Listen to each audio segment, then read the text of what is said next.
Welcome back from part 5. Anyways, let's continue about Volkswagen.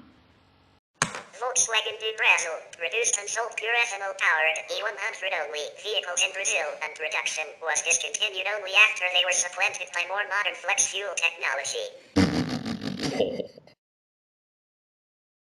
As a response to the 1973 oil crisis, the Brazilian government began promoting bioethanol as a fuel, and the National Alcohol Program Pro Álcool, Portuguese, Programa Nacional do Álcool, was launched in 1975. Compelled by the 1979 energy crisis, and after development and testing with government fleets by the CTA at São José dos Campos, and further testing of several prototypes developed by the 4 local car makers, including Volkswagen do Brazil, pure ethanol vehicles were launched in the Brazilian market. Gasoline engines were modified to support hydroethanol characteristics, and changes included compression ratio, amount of fuel injected, replacement of materials that would get corroded by the contact with ethanol, use of colder spark plugs suitable for dissipating heat due to higher flame temperatures, and an auxiliary cold start system that injects gasoline from a small tank in the engine compartment to help starting when cold. Within 6 years, around 75% of all Brazilian passenger cars were manufactured with ethanol engines. Reduction in sales of pure ethanol vehicles tumbled beginning in 1987 owing to several factors, including a sharp decline in gasoline prices as a result of the 1980s oil glut, and high sugar prices in the world market, shifting sugarcane ethanol production from fuel to sugar. By mid-1989, a shortage of ethanol fuel supply in the local market left thousands of vehicles in line at gas stations or out of fuel in their garages, forcing consumers to abandon ethanol vehicles. The 2003 VW Gol 1.6 Total Flex was the first full flexible fuel vehicle launched in Brazil, capable of running on any blend of gasoline and E100. In March of that year, on its 50th anniversary, Volkswagen do Brazil launched in the local market the Gol 1.6 Total Flex, the first Brazilian commercial flexible fuel vehicle capable of running on any mix of E20, E25 gasoline and up to 100% hydroethanol fuel, E100. After the pure ethanol fiasco, consumer confidence in ethanol-powered vehicles was restored, allowing a rapid adoption of the flex technology. This was facilitated by the fuel distribution infrastructure already in place throughout Brazil, with more than 30,000 fueling stations, a heritage of the Pro Álcool program. Owing to the success and rapid consumer acceptance of the flex fuel versions, by 2005 VW had sold 293,523 flex fuel cars and light-duty trucks, and only 53,074 gasoline-only automobiles, jumping to 525,838 flex fuel vehicles and only 13,572 gasoline-only cars and 248 gasoline-only light trucks in 2007. And reaching new car sales of 564,959 flex fuel vehicles in 2008, representing 96% of all new cars and light-duty trucks sold in that year.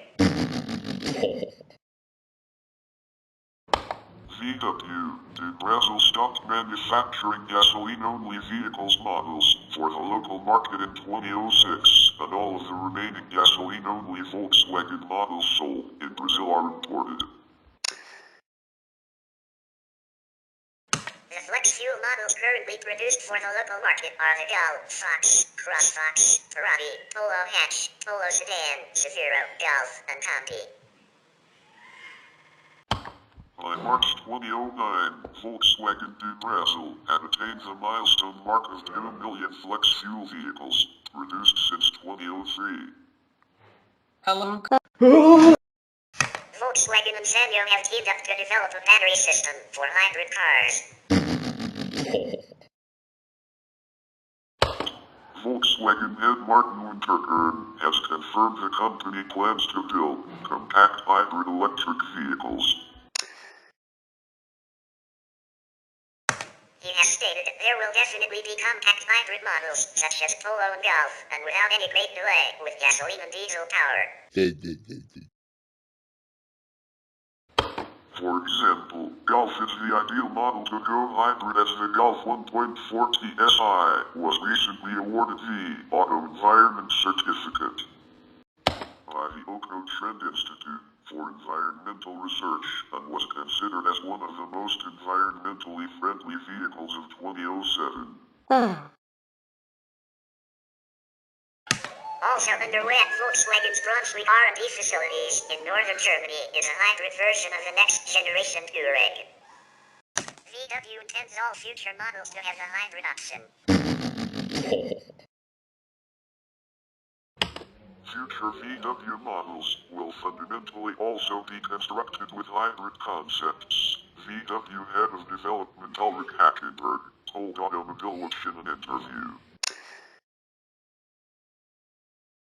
Hackenberg mentioned that the car based on the concept seen at Frankfurt Motor Show, as well as all future models, could be offered with either full or partial hybrid options. The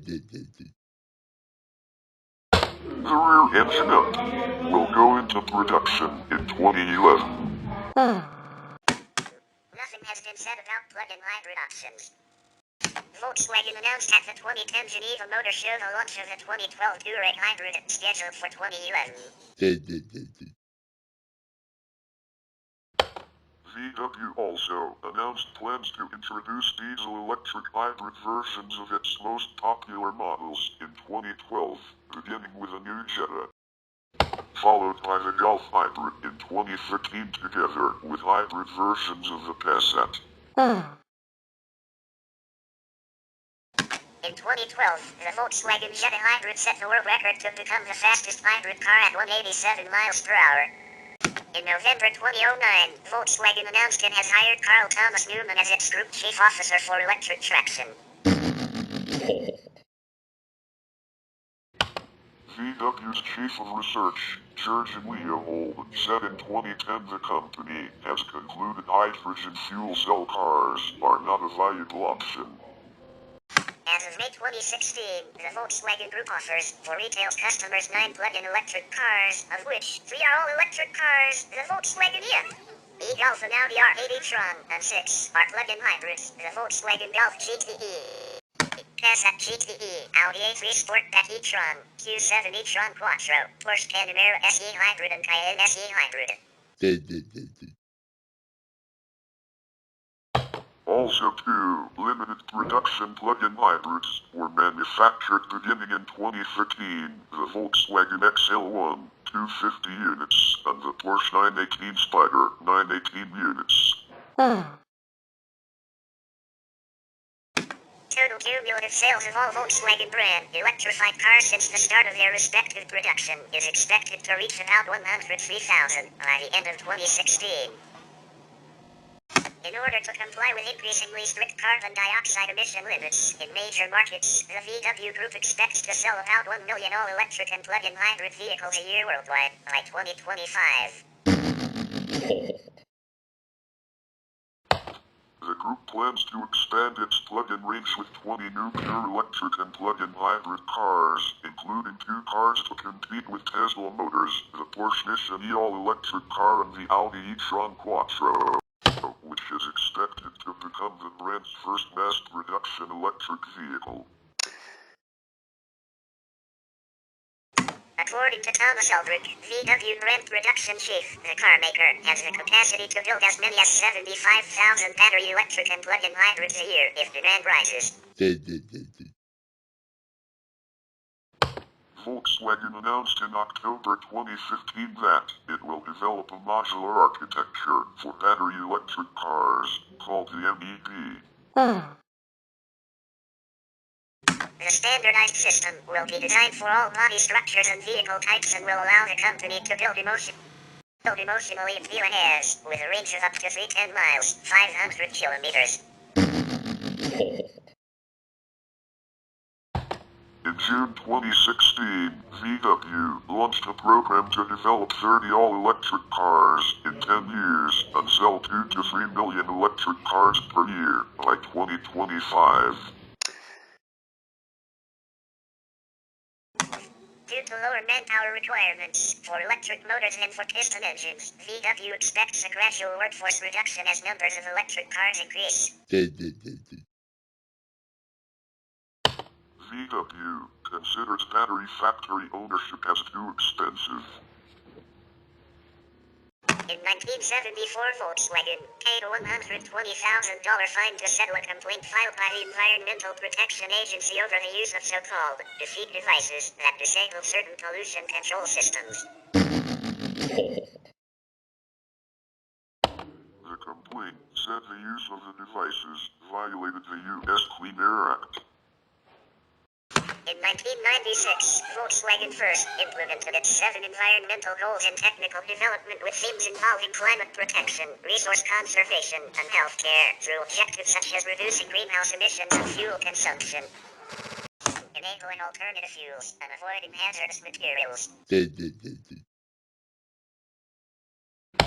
The goals have been revised in 2002 and 2007.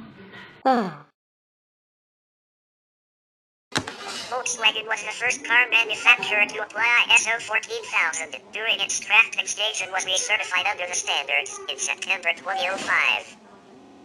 In 2011, Greenpeace began criticizing Volkswagen's opposition to legislation requiring tighter controls on CO2 emissions and energy efficiency and launched an advertising campaign parodying VW's series of Star Wars-based commercials.